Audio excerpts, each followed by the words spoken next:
Right. Assalamu alaikum and good day everyone. So welcome back to the second week of our course. Okay, so last week we had session in terms of getting to know each other, okay, introduction to the RPP, and also we did a bit of exercise or in terms of discussion in terms of the challenges that students face nowadays in the job sector. Okay, in terms of why graduates are not getting employed, and also how artificial intelligence are posing a big threat to our jobs. Okay, so we have done that. Now moving on to the second part of our topic, which is I mentioned last week that we will try to build an e-portfolio. Okay, basically an e-portfolio is a package of yourself.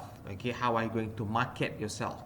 Now, before we start building the e-portfolio, we need to first understand and sort of get to know in terms of job opportunities, in terms of advertisement, in terms of how are you going to apply these jobs. Now, these may look very simple. You may even take this for granted because it's very easy, right? But there are actually a few tips and tricks that you need to really understand, things that you may have missed. So that is where we come in. That is where we try to explain to you what are the things that you need to take into consideration. Okay. Now, I want to straight away move on. Now, in terms of job vacancies, okay, there are actually two types. One is advertised and the other one is unadvertised. Okay. So we look at first one, okay, advertised job vacancy, okay. Now, advertised job vacancy is, the one that you can actually see everywhere. Whenever you open the newspaper, or even if you go to jobstreets.com or any other job searching website, you see advertised vacancy. Now, there are advantages of this, okay, advertised job vacancy, which is, they are easy to find.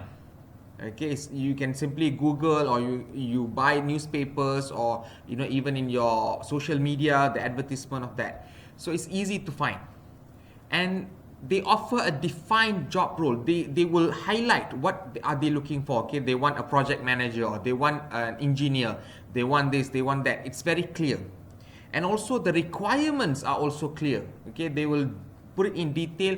What sort of person do they want? What sort of requirement in terms of academic do they want? What sort of, in terms of job scope? Everything is very clear. However, there are also disadvantage of advertised job vacancy, which is high visibility, because since it's very easy to find, okay, as you can see, one of the first advantage, easy to find. Because it is easy to find, it would mean that there's a lot of competition, isn't it? It's clear. When it's easy to find, it means that everybody else is also looking at that job, and which means that there's a lot of competition. Maybe they only need one person. There's only one vacancy, but thousands have seen the advertisement. So you're actually competing with these 1,000 people who have tried to get that job. So there's competition. So that is one disadvantage, obviously. Now, of course, you can find this advertised job vacancy in a lot of platforms, okay, internet recruitment websites, and then newspapers, specialist journal, database, high street recruitment agencies, and so on. Okay, the one that is very popular to us is, of course, if you go to website, would be jobstreet.com. That's I think the easiest, and also LinkedIn, okay, which is very popular nowadays. Okay, I don't know if people nowadays still buy newspaper, but in the past, that's the only platform that we had for advertisement.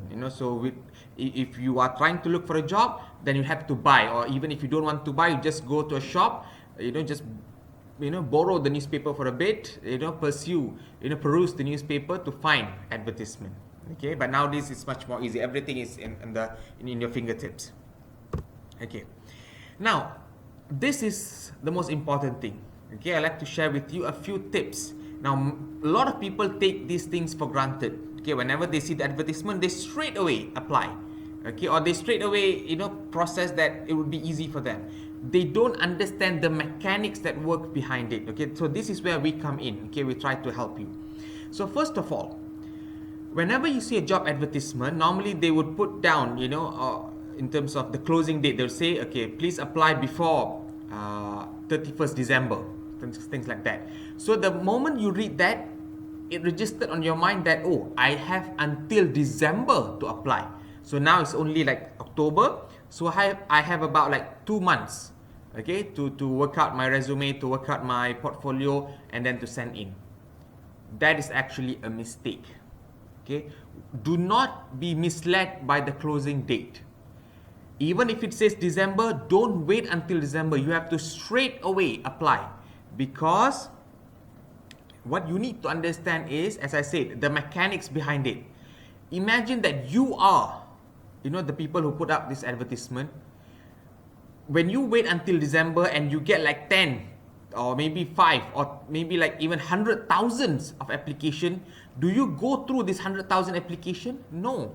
You'll probably go with the first, the first few that you get. In some cases, some companies have said that they will stop as soon as they receive approximately 10 good application. So you see, if you wait until December, and by December most probably like thousands of people have sent in, your application will be lost in a haystack. Okay, so what you do is you send in early. Make sure that you are one of the first few who have sent in early. So that would give you a better chance. Okay. And then second point is in terms of relevance. This is also another key criteria of things that people take for granted. Now, when people send out, okay, when the company sent out advertisement, they would normally put out crystal clear what are the requirements that they need. Okay, and when you send in your application, they are also looking at whether you have complied with the criteria. So they probably have like a tick box, they will probably have like a box, and they would tick, okay, do you fit in the requirement that we need? Okay, so it is your job, it is your responsibility to make sure that you give or you portray exactly what they want. Okay, I'll give you an example. Okay, I have tried to find a job here. Okay, I went on jobstreet.com. Okay, obviously I tried to search something that is related to me. Okay, lecturer. Okay, so I found this advertisement, lecturer in Segi College, Subang Jaya. Okay, so if you look at the requirement, it says there, candidate must possess at least a master's degree in related discipline. At least. It means that if I don't have a master's degree, I don't have to apply. There's no way I'm getting a job there. So if I have a master's degree or if I have a PhD, then okay, fine, no problem. First box, tick. Second, at least 5 years of experience. Again, at least. The word at least suggests that I must have 5 years. If I don't have 5 years, if I only had work experience of 1 or 2 years, then I don't need to apply lah. So you see? Okay, and then passionate in teaching, willing to go extra mile. So you see, those are actually the keyword that you have to look for. Passionate in teaching. So in your resume, you must be able to include this. I am passionate in teaching. Okay, and I've gone extra mile to provide quality education. I've created websites. I've created learning material. I've created online video. Okay, I've created this. I've created that to show that, oh yes, this candidate have gone the extra mile. Okay, has good presentation skill. How are you going to show that you have good presentation skill? Maybe you can give a few examples of your video, link of your YouTube video, maybe a few example of your public speaking presentation, or maybe your I've gone to conferences and I've link of that. Okay, so you see, this requirement, they already put it out. So you need to make sure that in your CV or resume, you include this, so it becomes easy. When they take your resume and they see, oh, this candidate have a master's degree, this candidate have 5 years of working experience, this candidate is very passionate in teaching, and they've gone extra mile. Okay, it can be shown that this candidate have created learning websites, have created games, have created videos. Okay, so it becomes easy. You give them exactly what they want. This is actually a key criteria that most candidates forget. Students normally, okay, when you graduate or you look at your seniors, when you create your resume, you try to write exactly what you have, isn't it? Of course, you'll do that. You'll give them what you have. But what you forget is that you must actually give what they want, because they are the one who are trying to, they are the one offering you a job. You want to get that job. So you must follow them. What they want, you give. That's the idea. Okay. And then research. What research? Okay, you need to do some additional research on the company. Okay, on the sector, on the role. For example, okay, just now, if I wanted to apply to Segi College, so I must do a bit of research on Segi College. So see who's the chairman, who is the chancellor right now. Okay, what is the VC, what is the MISI, okay, what is the objective, in terms of the number of students, how many do they have, okay, what are the subject, course subject that they have. Okay, a few things. I need to understand a few things about the company, not just simply apply. Get to know a bit, research a bit. Okay, and then, okay, finally, keywords. This goes back to the criteria. In your CV or resume, you must include a few keywords that you can presume that it will be very important to the job. Okay, let me explain. Your CV application may be sifted by a database. What does it mean? It means that, as I said, one job, one vacancy, but the application is probably like thousands. So they don't really have the time to go through one by one. So they will put everything in a database, and they could just simply put in a keyword. For example, 5 years experience. They just type 5 years experience. And all the CVs that have 5 years experience, that have mentioned about 5 years experience, will pop up. Same thing, when you do search in your computer or you search in your Google engine, right? You put in keyword, everything that is related will pop up. Same thing. Okay, same thing with your CV. Everything will go in a database. The key component, maybe if the job requires you to have a master's degree, so they put there master's and PhD. So all the data, all the CV that has master's and PhD mentioned will pop up. So those are the ones that will be selected. So that is why it's very important that in your CV or resume, you bring this keyword. You have to be very careful about this. Okay. Now we move on to the unadvertised job vacancy. What is unadvertised job vacancy? It may sound a bit unfamiliar. Something that, what is this? Advertised job vacancy, we are familiar, right? But unadvertised job vacancy, so what is it? Okay. Jobs that are advertised often attract dozens or even hundreds of applications. Okay, of course, we know this. But if you really want a job and you want a better chance of getting the job, then it would be wise for you to invest time and effort to track down unadvertised job. So you know that a lot of people will be trying to get the advertised job.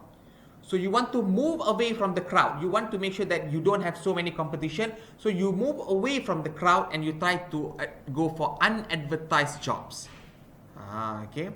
Now unadvertised job, though it may be a bit challenging, but it can be very fruitful because it's something that not many people will go for. Okay. Now, some strategies. Okay. First of all, networking. Okay. Now, what you need to do is that if you are finding a job, okay, let's say you graduated, you're trying to find a job, don't make it something that is personal, something that you're doing on your own. No. You need to expand your network. So you inform your friends, your neighbors, your former colleague, your business associate, your lecturers, your classmates, everybody. Let them know that you are actually looking for a job. Okay, so what does this do? Because nowadays the current trend is that most companies have this policy whereby whenever there is a vacancy, before they put out job advertisement, they will actually put out the news to the staff working in the company. So basically, they are trying to give an opportunity for the staff there to find anybody that they know, anybody that they're familiar with, to apply first before they advertise to the public. Okay, and they normally provide even incentive to the staff who can bring in, people who can bring in to fill in the vacancy. Because by doing this, they can actually minimize their cost of putting out advertisement, setting up interviews, shifting through thousands of hundreds of databases of resumes and things like that. So it actually minimizes their job and minimize the cost. So it's easier. Okay. Unless the final resort, once they cannot even the staff cannot find anybody, then only they put out job advertisement. Okay. So if you expand your network, you let everybody know that you are finding a job. So who knows, maybe one of your neighbors, who knows, one of your college friends, who knows, maybe one of your school friends are actually staff working at a company and they have a vacancy and it fits your job description and it fits your studies and your course and everything, your academic achievement. So they might even ring you, they might offer you that job. So that is why you must set in your mind that when you go and find jobs, when you graduate, it's not a sole journey. You don't do it on your own. You expand your network. And another thing is that try to use social media to your advantage. Okay, you can use LinkedIn. Okay, LinkedIn. Okay, you set up a profile and everything. And when you set up profile, make sure the profile is something that people can easily find. It's easy for them to find. Okay, don't just put your name. What does that mean? Doesn't mean anything. But if you say, for example, John Smith, experienced chartered account. So let's say there's a company with a vacancy for accountant. They go to LinkedIn, they would find, they will type the keyword, isn't it? Accountant. So maybe your name will pop up there. Okay. Same thing, I think even we do in today's world.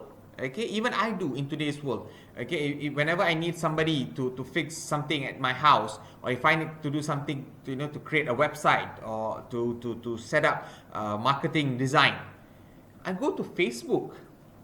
You see, I don't even go to jobs because it's easy. You just go to Facebook and the search column, just type in marketing designer or web designer, and there will be a few hit of people who market themselves in Facebook. So obviously it's easy for me to contact, easy for me to do everything because Facebook is very easily accessible. So same thing, don't just focus on job streets and things like that.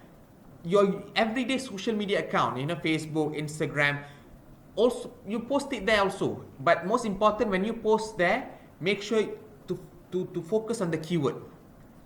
Because you need to know, people will not try to look for you, they will not find you. They are finding the job. For example, if you're a mechanical engineer and you want to find a job, you put there, Azmi, mechanical engineer with 10 years of experience, or mechanical engineer, fresh graduate. So maybe if the company is looking for fresh graduate mechanical engineer, maybe because there is a quota. So they'll type in Facebook, mechanical engineer, fresh graduate. Your name will come up there. So you use social media to your advantage. Okay. Alright, next up is how to read and understand job advertisement. This is also a key idea. This is also an important aspect. Okay, because most people, everybody can read. Okay, I'm sure everybody can read. Every one of you can read. But how do we read and understand a job advertisement? This is the tricky part. Okay, I'll explain to you why. Okay. Now, why is it important? Okay, to read and understand. First, you'll be in a better position to target your resume and cover letter. When you read the resume clearly and you understand clearly, you can create your resume better. Now, most people make this mistake of they'll create one resume and they use the same resume for every job, which is a big mistake. Your resume must be tailor-made for every different job that you apply. Okay, it must be different to the job that you apply, to the company that you apply. Like I said just now, if the requirement, for example, this company requires somebody who is passionate, you must use the word passionate in your resume. And then maybe you'll find another company, and this company is looking for someone who is creative, someone who is outspoken, or someone who is very outgoing. So you must be able to use these words in your resume. You're trying to match the job and with what you have. Okay, if you cannot just simply use one resume, send out to 100 companies.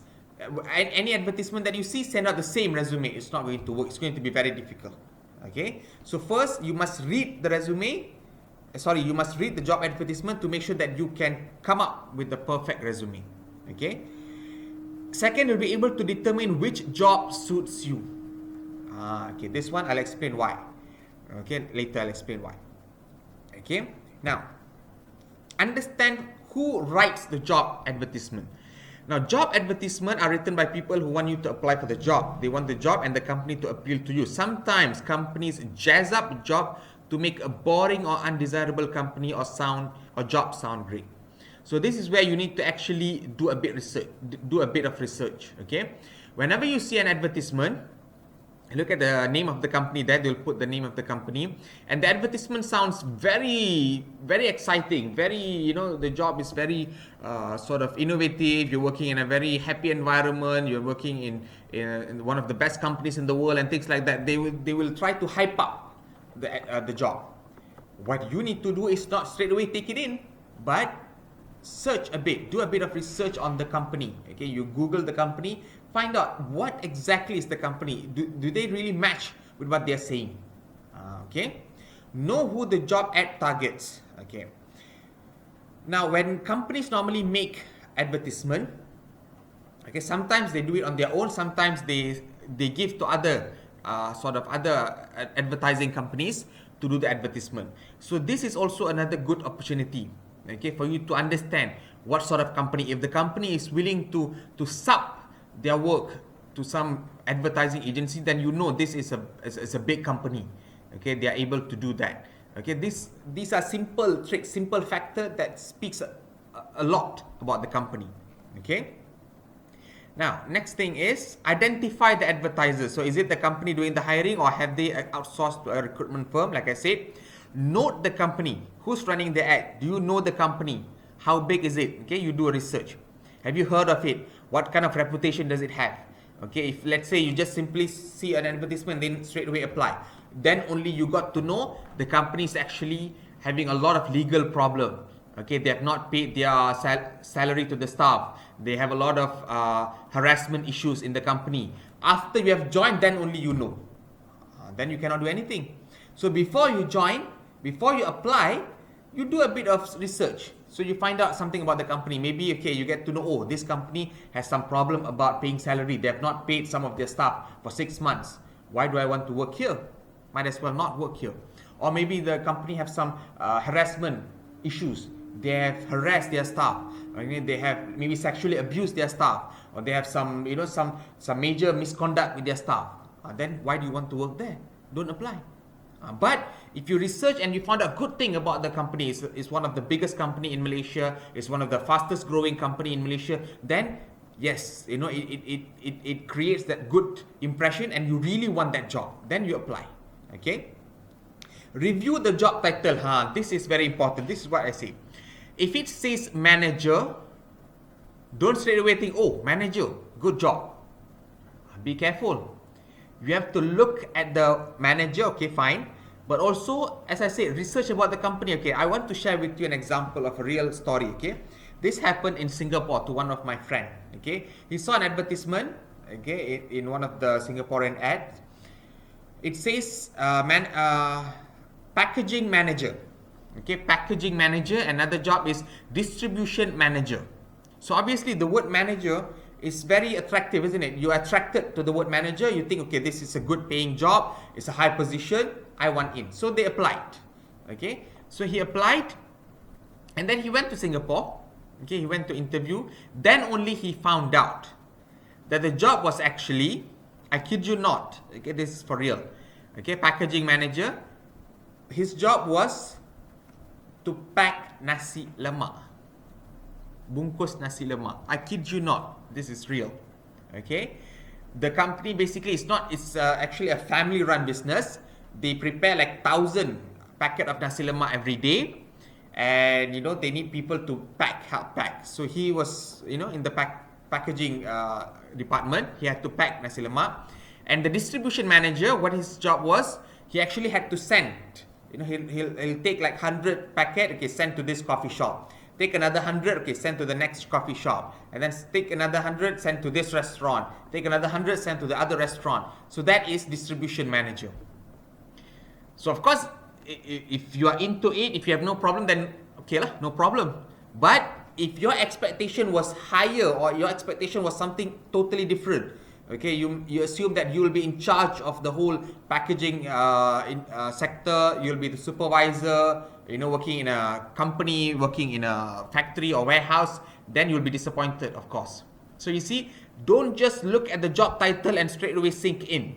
Look at the job title, find out about the company, what is the company, okay, what sort of business are they into, and then look at the requirements, look at the criteria. Does it fit the title of a job manager? Okay. And then that's why scan for job duties. You can even look at the job duties. Does it match? Is the manager supposed to be doing this? Okay. All right.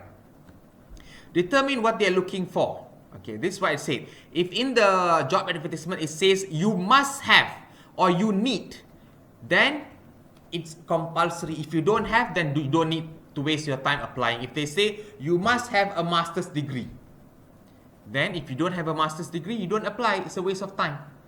Okay. However, if they say preferably or preferred or ideally or desired, then this suggests that they don't mind. Even if you don't have a master's degree, it's okay. You can still apply.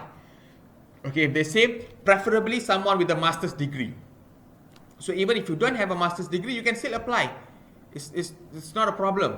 Okay, they still accept if you have a master's, if you don't have a master's degree, but you have experience, or but maybe there's nobody else who applied who had a master's degree. So maybe you will have a chance. Okay, pay attention to special instruction. Now, this is also important. Not many people will look at this. They look at the job, they look at the salary offered, they look at the requirement, straight away apply. What they fail or what they forgot to look at is sometimes they will say no phone calls or no email, letters only. Sometimes maybe there are companies who will write the instruction, include a handwritten cover letter, because they want to see your penmanship. They want to see how you write. Maybe your job has a lot of writing. You have to do a lot of writing. They want to see how you write. So they'll say, include a handwritten cover letter. And I'm sure most of us, we have been doing, computerized cover letter, typed cover letter. So if you don't read this instruction and you send in, that's it. You blew your chance. Okay, so look out if they have any special instruction. Or sometimes they'll say, submit your resume in PDF form, or submit your resume in a link, website link. Okay, or even they'll say, submit an introduction of you. Okay, in 2 minutes, a video. Okay, who knows? Okay, and then look for pay and benefit information. Okay, nowadays companies, they must actually put out their sort of the payment and the benefit. Okay, because if they don't put out the payment, how are you supposed to know if the job would be worth your degree or worth your while? Okay, so they will normally put out the salary and put out the benefits. So you have to look at that and see if the job is worthwhile. Okay, is it worth your education? Is it worth your time? Okay, if not, then you don't apply. Okay, and the next one that I want to share with you is why it's important to research about your employers. Okay, I mentioned this. It's very important. Don't just straight away look at a job and then straight away start applying. It's very important to research a bit. Okay, look at the title of the advertisement. They will normally put out the name of the company. You Google something about the company. Okay, to determine if the company is right for you. Okay, to decide if you are right for the company. Okay, to help tailor your application. Okay, and then to help address the need of the organization, to prepare. Okay, I think I've covered this before. Okay, it's basically to make sure that you get into a job that is suitable for you. Don't be tricked by just the job title. Don't be tricked by the benefit and pay. You must also look at what sort of company is this. Is this a good company for you to build your career? Is this a good company for you to work in? Don't always look at the short term. If you're going to stay here for another 20, 30 years, is this a good company for you?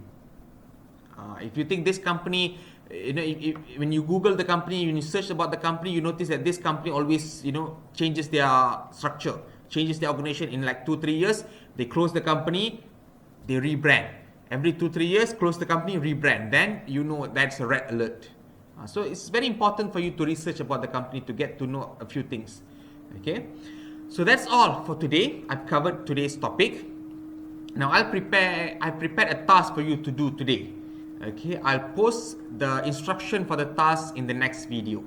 So check out the next video for the task for this week. That's all. Thank you very much.